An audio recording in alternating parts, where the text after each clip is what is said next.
Les images générées par IA sont partout. Dans vos jeux vidéo, dans vos recommandations YouTube, dans votre fil d'actu Twitter... Ah non, ça il l'a vraiment fait. Mais même si cet outil est très utile, on peut douter qu'il puisse un jour dépasser les véritables artistes. Est-ce que l'IA pourra vraiment créer des images parfaites? Eh bien, c'est ce que nous allons voir. Après tout, l'art c'est subjectif et très personnel.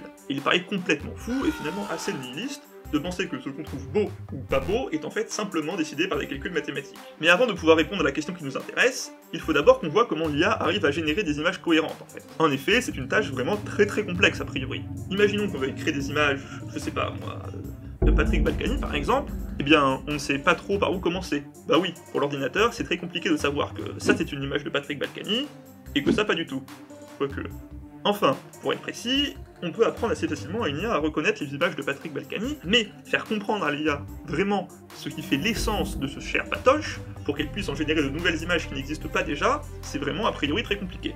Bon, eh bien l'idée géniale est la suivante. En fait, on va prendre une image de Patrick Balkany et la flouter petit à petit, pour qu'à la fin, on arrive à une image purement aléatoire. Si on applique ce processus à notre grande collection personnelle de fans hardcore de Patrick, on peut alors apprendre à un réseau de neurones à impliquer le processus inverse, et donc, à partir d'une image aléatoire, générer une image cohérente et encore jamais vue de Patrick. Alors oui, tout ça, c'est très bien, mais ça paraît un peu bullshit quand même, non? Après tout, je pourrais très bien vous dire TKT, j'ai construit un réseau de neurones qui produit le diamètre moyen de la cuisse gauche des tubeurs de Thibaut InShape, et tu serais honnêtement pas moins convaincu. C'est 8,3 cm d'ailleurs. Bon, mais plus sérieusement, on a souvent l'impression qu'un réseau de neurones, c'est un peu l'équivalent du TKT c'est magique d'une partie de Donjons et Dragons tenue par un MJ défoncé à la cocaïne.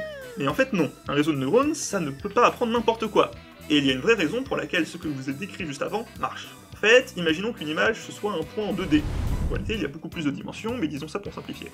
On se rend compte alors que les images valides de Patrick Balkany, ce n'est qu'une très petite partie de toutes les images possibles. Et quand on part d'une image aléatoire, le réseau de neurones ne fait que prédire la direction dans laquelle on doit aller pour se rapprocher de l'image des espaces valides de Patrick Balkany. Bon, ce qu'on a donc envie de dire, c'est que l'IA n'invente rien. Elle ne fait que copier des images qui existent déjà, sans rien vraiment y comprendre, un peu à la manière des gens qui repostent des threads entiers sur Twitter sans jamais citer aucune source. Et donc l'IA ne peut pas donner des émotions aux spectateurs, contrairement à l'art humain. Cependant, il existe au moins un contre-exemple assez connu, qui est celui d'Edmond de Bellem.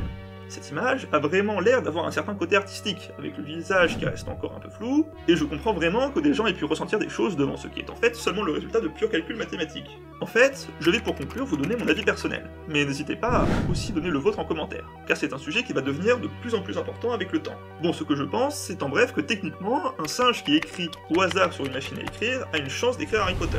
Et donc de manière similaire, une IA peut techniquement générer tous les pixels qui composent la Joconde, et donc vous procurer strictement les mêmes émotions.